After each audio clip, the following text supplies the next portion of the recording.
পরবর্তী chapter reproductive health. তোমরা এই চ্যাপ্টারের ল্যাকটেশনাল অ্যামোনেরিয়া, আইইউডিএস, এতে নন মেডিকেটেড অর মেডিকেটেড দুটো পার্ট রয়েছে। এছাড়া গর্ভনিরোধক বড়ি, ভাসেক্টমি, টিউবেক্টমি এবং বিভিন্ন ভৌত ও পদ্ধতিসমূহগুলি রয়েছে। প্রত্যেকটি কিভাবে প্রেগনেন্সিকে আটকায় সেই জায়গা থেকে একটি কোশ্চেন আসতে পারে, তোমরা এই টপিকটি দেখে নিও। অর্থাৎ এখানে যদি দেখা যায় যে গর্ভনিরোধক বড়ি যেমন ওভিউলেশন আটকায়, ভাসেক্টমি টিউবেক্টমি যেমনভাবে স্পাম আর ওভামের মিলনে বাধা দেয়, এইভাবে তারা আটকাচ্ছে। প্রত্যেকটি কিভাবে আটকায় সেই জায়গা থেকে কোশ্চেন দিতে পারে।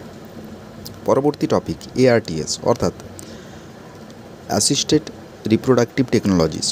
এখানে এর মধ্যে আইভিএফ, আইইউআই, জিআইএফটি, জেডআইএফটি, আইসিএসআই ইত্যাদির সংজ্ঞা বা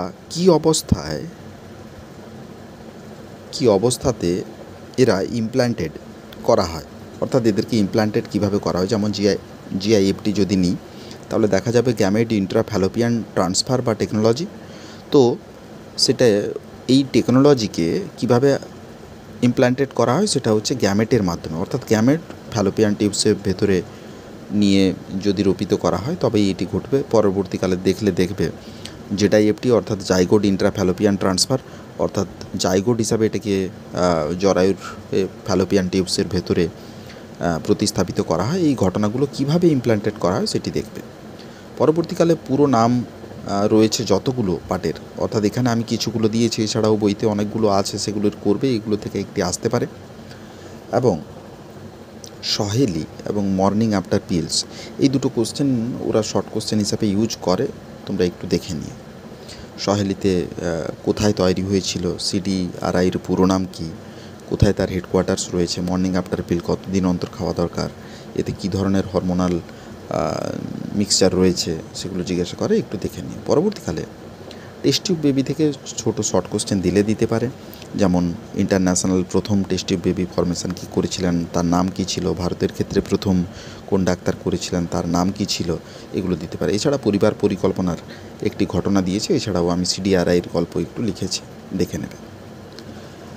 একদম বড় টপিক বা ইম্পর্ট্যান্ট টপিক হিসাবে যেটা রয়েছে ওটা হচ্ছে যৌনতাবাহিত রোগসমূহ বা যৌন রোগসমূহ, যেটাকে ভেনেরাল ডিজিজও বলা হয়ে থাকে বা ভিডিও বলে।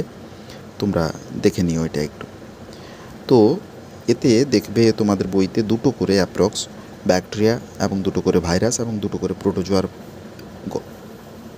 সম্পর্কে লেখা আছে। তো তোমরা এই ব্যাকটেরিয়া, ভাইরাস বা প্রোটোজোয়ার যে প্যাথোজেনগুলো রয়েছে, প্রত্যেকটি প্যাথোজেনের তাদের বিজ্ঞানসম্মত নামগুলো ভালো করে করবে। রোগের লক্ষণ না করলেও চলবে।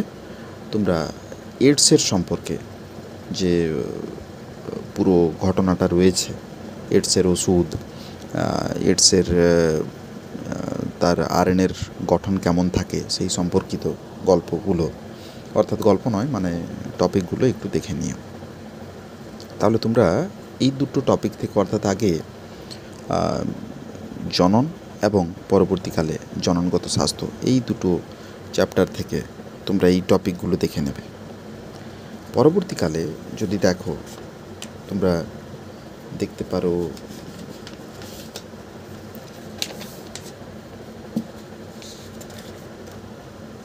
বংশগতির কিছু কোশ্চেন, কিছু ইম্পর্ট্যান্ট টপিক রয়েছে, তোমরা সেই টপিকগুলো একটু দেখে নিতে পারো।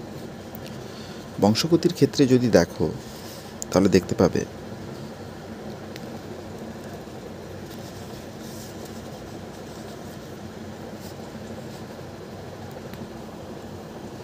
বংশগতির ক্ষেত্রে অনেক বড় চ্যাপ্টার রয়েছে, তার ভেতরে কিছু গুরুত্বপূর্ণ টপিকগুলো আমি আলোচনা করে দিচ্ছি, একটু দেখে নিও। প্রথম, বংশগতির আণবিক ভিত্তি অর্থাৎ মলিকুলার ইনহেরিট্যান্স অফ বায়োলজি। এই চ্যাপ্টার তোমাদের কঠিন বলে মনে হতে পারে, কিন্তু একটু যদি তোমরা পড়াশোনা করে থাকো আগে বা এখনও যদি এই টপিকগুলো করে নিতে পারো, এই চ্যাপ্টার থেকে সহজতম কোশ্চেন হতে পারে বলে আমার মনে হয়। বা বিগত বছরগুলিতে কাউন্সিল যেভাবে প্রশ্ন করেছে সেগুলো অতি সহজ ছিল এবং এবারেও তোমরা দেখতে পারো। তো এই চ্যাপ্টার থেকে তোমরা দেখবে যেটা, সেটা প্রথম হচ্ছে ব্যাকটেরিয়ার রূপান্তরিত ভবন বা রূপান্তর ভবন বা ট্রান্সফরমেশান। ইংলিশ টার্মটি দিয়ে বেশিরভাগ ক্ষেত্রে কোশ্চেন করে, যাতে তোমাদের মনে সন্দেহ বা কোশ্চেন ভুলের একটা সম্ভাবনা থেকে থাকে, সেগুলো যাতে হয় আর কি, ওই কারণের জন্য ওরা দিয়ে থাকে। তোমরা দুটোই করে নেবে। ব্যাকটেরিয়াল ট্রান্সফরমেশানের ক্ষেত্রে যে ব্যাকটেরিয়া ব্যবহৃত হয় তার বিজ্ঞানসম্মত নাম ম্যাকলয়েড, ম্যাকার্টি এবং অ্যাভেরির অর্থাৎ গ্রিফিথের যে পরীক্ষাটি ছিল সেইটির মডিফিকেশান করেছিলেন এই 3 বিজ্ঞানী, এবং তার পরীক্ষাটি কী ছিল বা পরীক্ষাটি কীভাবে করেছিলেন সেইটি তোমরা একটু দেখে রেখো, কারণ এখান থেকে কোশ্চেন ভেতর থেকে অ্যাসারশন রিজনিং হিসাবে দিলেও দিতে পারে। পরবর্তীকালে আরেকটি পরীক্ষা রয়েছে হার্শেচেজের পরীক্ষা, বা এটাকে ট্রান্সডাকশানের পরীক্ষাও বলে।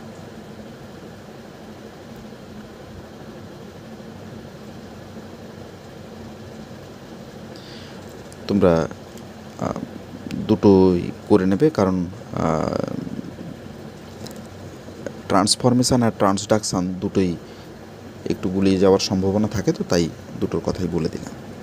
পরবর্তীকালে ডিএনএর প্রকারভেদ যতগুলো ছিল, অর্থাৎ দেখবে বইতে একটি ছক করে সুন্দর করে দেওয়া আছে, চক্রাকার ডিএনএ, তারপরে লিনিয়ার ডিএনএ। চক্রাকার ডিএনএর আবার দুটো ভাগ রয়েছে, দেখবে কোনটা সিঙ্গেল স্ট্যান্ডার্ড কোনটা ডবল স্ট্যান্ডার্ড, সেমভাবে পরেরগুলো, সেই প্রকারভেদগুলি এবং তাদের প্রত্যেকটির উদাহরণ ভালো করে করবে। ডিএনএর গঠনের ক্ষেত্রে এজিসিটি অর্থাৎ পিউরিন বা আর পিরিমিডিন বেসের যে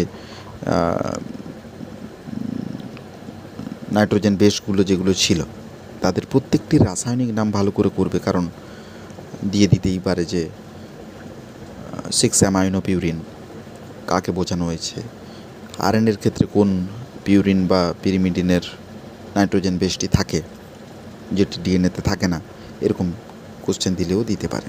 এছাড়াও নিউক্লিওটাইড, নিউক্লিওসাইডের সংজ্ঞা এবং তাদের মধ্যে বন্ডগুলো তোমরা ভালো করে একটু করবে, যেমন glycosidic bond, phosphodiester bond, hydrogen bond, এগুলো কোথায় থাকে এবং প্রত্যেকটার কাজ একটু ভালো করে দেখে নিও। এছাড়া দ্বিতন্ত্রী গঠনের যে বৈশিষ্ট্য ক্লাস 10-এ তোমরা করেছিলে, সেগুলোর বৈশিষ্ট্যগুলো একটু ভালো করে দেখে নিও, কারণ মাঝখান থেকে কোশ্চেন তুললেও তুলতে পারে যে 10টা নাইট্রোজেন বেসের ডিস্টেন্স যদি 34 অ্যাংস্ট্রম হয়ে থাকে, তাহলে পার বেসের বা 3টি বেসের ডিস্টেন্স কত হয়।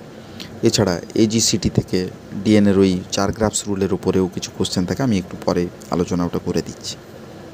তো 4 গ্রাফস রুল সম্পর্কে আমি তোমাদের জানতে বলেছি।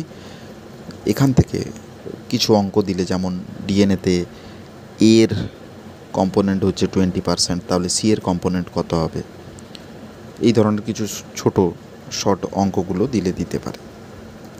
এবারে আসি আরএনএতে। আরএনএর প্রকারভেদগুলো, অর্থাৎ জেনেটিক আরএনএ, নন জেনেটিক আরএনএ।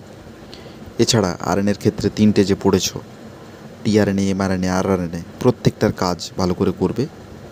এটি প্রিভিয়াস ইয়ার্সে কোশ্চেন এখান থেকে তুলেছে। এছাড়া ক্যাপিং ও টেলিংয়ের একটি ঘটনা রয়েছে, যেটি ট্রান্সক্রিপশানে গেলে তোমরা আবার ঘুরে দেখতে পাবে, সেখান থেকে করে নিও। এছাড়া টিআরএনএর গঠন করতে বলেছি, কারণ অ্যান্টিকোডন লুপ বা অ্যাকসেপ্টার রিজিয়ান, এই জায়গাগুলো অ্যান্টিকোডন লুপ, এই ধরনের অংশগুলো কোশ্চেন করলে করতে পারে। এছাড়া ক্রোমাটোজোমের নিউক্লিওজোমের গঠন তোমরা একটু দেখবে, অর্থাৎ ক্রোমাটোজোম তেমন কিছু নয়, নিউক্লিওজোম সহ আদার্স অংশগুলোকে ক্রোমাটোজোম বলা হয়। তার মধ্যে নিউক্লিওজোমের যে গঠন ছিল, অর্থাৎ তাতে কোর ডিএনএ ছিল, হিস্টোন প্রোটিন ছিল, লিঙ্কার হিস্টোন ছিল, লিঙ্কার ডিএনএ ছিল, এই ধরনের অংশগুলো ছিল, তোমরা একটু তার গঠনগুলো দেখে নিও।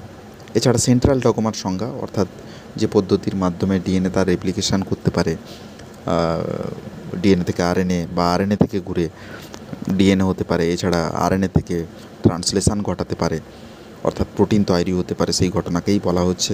তার আবিষ্কারক কে ছিল সেটা একটু দেখে নিও।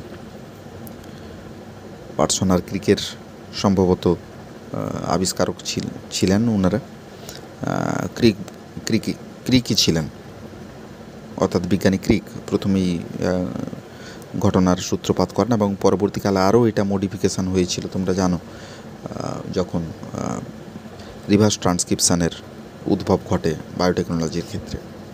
পরবর্তীকালে সেমি কনজারভেটিভ রেপ্লিকেশানের পরীক্ষা যেটি ছিল মিসেলসন আর স্টালের, তোমরা সেখান থেকে দেখতে পারো কেন ডিএনএকে সেমি কনজারভেটিভ, ডিএনএ রেপ্লিকেশানকে সেমি কনজারভেটিভ রেপ্লিকেশান বলা হয়, সেখানে কোন ধরনের NH4Cl ইউজ করা হয়েছিল, অর্থাৎ নাইট্রোজেনের আণবিক গুরুত্ব কত ছিল, কেন ডিএনএ রেপ্লিকেশান সেমি কনজারভেটিভ দেখায়, ডিসপারসিভ হয় না কেন, ইত্যাদি ঘটনাগুলো ওখানে আছে। এর পরবর্তীকালে যদি দেখো তাহলে রেপ্লিকেশান, ট্রান্সক্রিপশান অ্যান্ড ট্রান্সলেশান প্রত্যেকটির ক্ষেত্রে এই কয়েকটি পয়েন্ট ভালো করে যাও। যেমন সূচনা স্থান, অর্থাৎ রেপ্লিকেশানের স্টার্ট সাইট কোথায়, ট্রান্সক্রিপশানের স্টার্ট সাইট কোথায়, ট্রান্সলেশান কোথায় পড়েছো। রেপ্লিকেশানের ক্ষেত্রে ওরিসি, ট্রান্সক্রিপশানের ক্ষেত্রে প্রিমনাও, আর ট্রান্সলেশানের ক্ষেত্রে যদি দেখো